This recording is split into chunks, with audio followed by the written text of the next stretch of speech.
Good evening everyone. Today I am with this class 11th biology, that is chapter number 2 biological classification. तो आज हम सिर्फ इसके general classification देखेंगे कि किसने कब क्लासिफाई करना स्टार्ट किया ऑर्गेनिजम्स को. So first this is biological classification.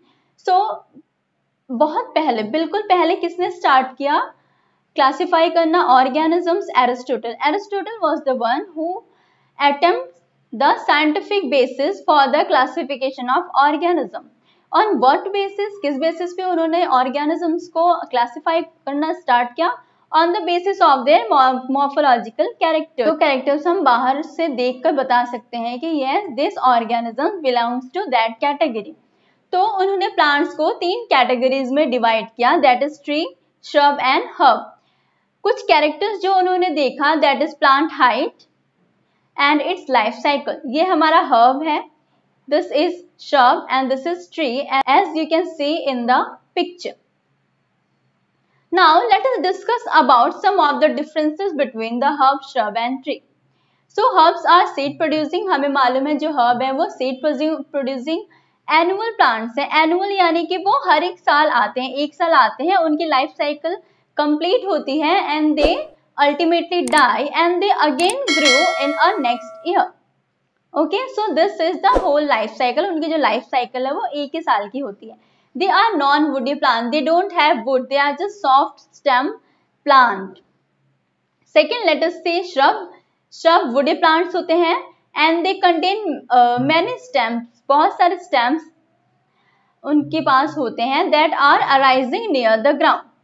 Now the third one is, as we know that trees are woody plants. They are perennial with a single trunk. Tree के पास सिर्फ एक ही trunk होता है. हम जानते हैं tree इस तरीके का कुछ होता है. उसके पास इतना मोटा सा trunk होता है which is woody and growing to considerable height. और उसकी एक particular height है जिस height तक वो grow करता है. Now here I discussed about the perennial. Perennial means they regrow every year, means they bloom every year. ठीक है, as we seen in mango plant, suppose take an example of mango plant. तो क्या होता है, mango plant they bloom, उनमें हर साल फूल आते हैं, बट ऐसा नहीं होता है कि वो एक साल आता है फिर then they ultimately die and again they comes. This happens in a case of this herb. Okay, these plants are annual. Now as we have already know that they are non-woody, they have soft stem. Shrubs, they are little thick and they have hard but they do not have hard woody stem. थोड़े से वो मोटे होते हैं but इसका मतलब ये नहीं कि उनके पास woody stem होता है. They don't have the woody stem. But in case of trees, they are thick and they have a brown woody stem. Now here in herbs में क्या होता है, stems do not have branches. ठीक है, उनके जो stem होते हैं उनमें branches नहीं होते. Whereas in shrub में हम देखते हैं that they have the branches ऐसे ऐसे ground से ही उनमें branches arise होना start हो जाते हैं. They are called shrub. And trees they have branches. हम जानते हैं trees के पास ढेर सारे branches होते हैं जो कि कहाँ से निकलते हैं, एक stem से, जो हमारी जो wood stem है यहाँ से ऐसे bifurcate होते हैं and these are called as a branches. ये branches हैं. Now let us talk about the height. Height के बारे में अगर हम बात करें, so they are short, छोटे होते हैं. Shrubs are tall. For example, if you take the example of a lemon tree, ठीक है, नींबू का पेड़ जो है shrub है, rose plant जो है वो shrub है. Okay, and herb में क्या आ जाएंगे, जितने भी grasses हम देखते हैं they are herbs. And now trees में आप किसी को भी consider कर सकते हैं, mango tree, neem tree, etc. So these are the general differentiation between herb, shrub and tree. Now next is biological classification of animal groups. ठीक है, एरिस्टोटल ने एनिमल के भी ग्रुप्स को डिवाइड किया. कितने में, 2 ग्रुप्स में डिवाइड किया. एक को उन्होंने कहा इनिमा एंड एक को कहा उन्होंने एनेमा. ए हम जनरली देखते हैं, ए हम किसके लिए यूज करते हैं, विदाउट के लिए और नॉन के लिए. And E is for true, है ना, ई हम जनरली ट्रू के लिए. सो यहाँ पे इनिमा उन्होंने किसे कहा, that is having a red blood, means उनके पास लाल कलर का खून होगा, that is that have been grouped into enema, that is RBC, red blood cell है उनके पास, और जिनके पास रेड ब्लड सेल नहीं है उनको उन्होंने किसमें ग्रुप किया, एनीमा बोला उन्होंने, they don't have RBCs, don't have, right? Now coming to next. Okay, now after Aristotle who came? Linnaeus. Now first, what is biological classification? Biological classification is the group, एक ऐसा process है जिसमें हम organisms को उनके similarities के according group करते हैं, that is biological classification. Now after Aristotle who came? Linnaeus came. What he did? He proposed two kingdom classification. उन्होंने सारे ऑर्गेनिजम्स को दो किंगडम में डिवाइड कर दिया, that is animalia and plantae. So जितने भी एनिमल्स थे उन्होंने सभी एनिमल्स को किस में डाला? एनिमेलिया में डाला.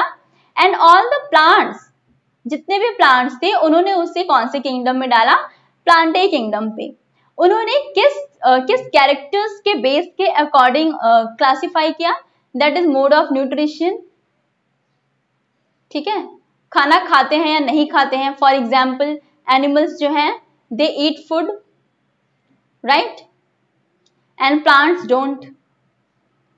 And on the basis of locomotion means movement, plant don't move, उसके बेस पे उन्होंने प्लांट ही दे दिया. एंड एनिमल्स में जो है वो मूवमेंट होती है. So these are some of the characters on which basis Linnaeus has grouped two kingdom classification, that is Animalia and Plantae. Now next let us see कि Linnaeus ने जो भी ये हमारे दो किंगडम क्लासिफिकेशन दिया उनके मेन लिमिटेशंस क्या है? लिमिटेशंस क्या थे? उन्होंने यूकैरियोटिक एंड प्रोकैरियोटिक ऑर्गेनिजम्स को कैटेगराइज नहीं किया. He also didn't categorize unicellular and multicellular organism, कि अगर कोई भी एक ऑर्गेनिज्म सिंगल सेल का बना हुआ है तो उसे कौन से ग्रुप में रखना है, और अगर ढेर सारी सेल्स का बना हुआ है, दो या दो से ज्यादा सेल्स का बना हुआ है, तो उसे कौन से ग्रुप में रखना है. तीसरा पॉइंट, उन्होंने ये भी कंसिडर नहीं किया कि वो फोटोसिंथेटिक ऑर्गेनिज्म है या नॉन फोटोसिंथेटिक ऑर्गेनिज्म है. फोटोसिंथेसिस यानी कि खुद से खाना बनाता है या वो खुद से खाना नहीं बनाता है, राइट. सो ये तीन कुछ ऐसे टॉपिक्स हैं जिनको लीनियस ने अपने क्लासिफिकेशन के टाइम पे कंसिडर नहीं किया. Now next let us come to the 5 kingdom classification. तो 5 किंगडम क्लासिफिकेशन किसने दिया था? आर.एच. विटेकर ने. ठीक है, उन्होंने 5 किंगडम क्लासिफिकेशन क्या क्या दिया? Monera, Protista, fungi, Plantae and Animalia. These are the 5 kingdom classification. अब उन्होंने ये 5 किंगडम क्लासिफिकेशन कुछ क्राइटेरिया और कुछ कैरेक्टर्स के ऊपर बेस्ड करके उन्हें क्लासिफाई किया, and that are as follows. तो उन्होंने क्या क्या लिया? उन्होंने सबसे पहले ये किंगडम बना दिए गए, क्या? मोनेरा हुआ हमारा, प्रोटिस्टा हुआ, फंगाई, प्लांटे एंड एनिमेलिया. ये कुछ ऐसे 5 किंगडम हैं जिनको उन्होंने कंसिडर किया. किसके लिए? To classify organisms into different kingdom. ठीक है, तो सबसे पहले उन्होंने क्या ले लिया? Cell type, that is prokaryotic and eukaryotic. जैसे फॉर एग्जाम्पल उसमें सेल वॉल या सेल मेम्ब्रेन है या नहीं है, उसके पास वेल डिफाइंड न्यूक्लियस है या नहीं है. ठीक है, and they have a membrane bound organelle और नॉट. ठीक है, उनके पास मेम्ब्रेन बाउंड ऑर्गेनल है या नहीं है. तो उनके बेसिस पे उन्होंने प्रोकैरियोटिक एंड यूकैरियोटिक को डिफरेंशिएट किया. तो हम यहाँ पे क्या देखते हैं? That Monera is a single kingdom. Monera एक ऐसा किंगडम है जिसमें सिर्फ प्रोकैरियोटिक ऑर्गेनिजम्स को उन्होंने दिखाया है, वेयरएज बाकी सभी किंगडम्स में यूकैरियोटिक ऑर्गेनिजम्स पाए जाते हैं. दूसरा उन्होंने क्या लिया? Cell organisation. सेल ऑर्गेनाइजेशन में क्या लिया उन्होंने? Unicellular and multicellular organism. तो उन्होंने मोनेरा एंड प्रोटिस्टा में यूनिसेल्युलर ऑर्गेनिजम्स को डिवाइड किया, एंड फंगाई में यूनिसेल्युलर, कुछ यूनिसेल्युलर एंड मल्टीसेल्युलर ऑर्गेनिजम्स को रखा. एंड हम जानते हैं that plantae and animalia are the multicellular organism, right. Now third one उन्होंने क्या लिखा? Cell wall. कि कौन से ऑर्गेनिज्म में ऐसे कौन से ऑर्गेनिज्म है जिसमें सेल वॉल प्रेजेंट है। तो उन्होंने क्या देखा, मोनेरा में लगभग सभी ऑर्गेनिजम्स में प्रेजेंट है, जबकि अगर हम प्रोटिस्टा की बात करें तो कुछ प्रोटिस्टेंस में है और कुछ में नहीं है।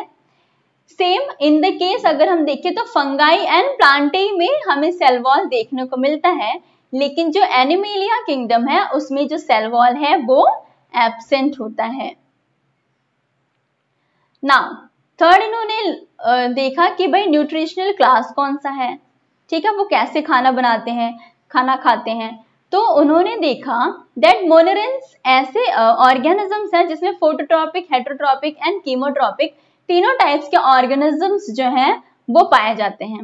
वेयरएज प्रोटिस्टा में क्या है, हेटेरोट्रॉपिक है एंड फोटोट्रॉपिक है, ठीक है, जो सनलाइट से अपने खाना बनाते हैं, that is due to photosynthesis, and heterotrophic means they are dependent on others.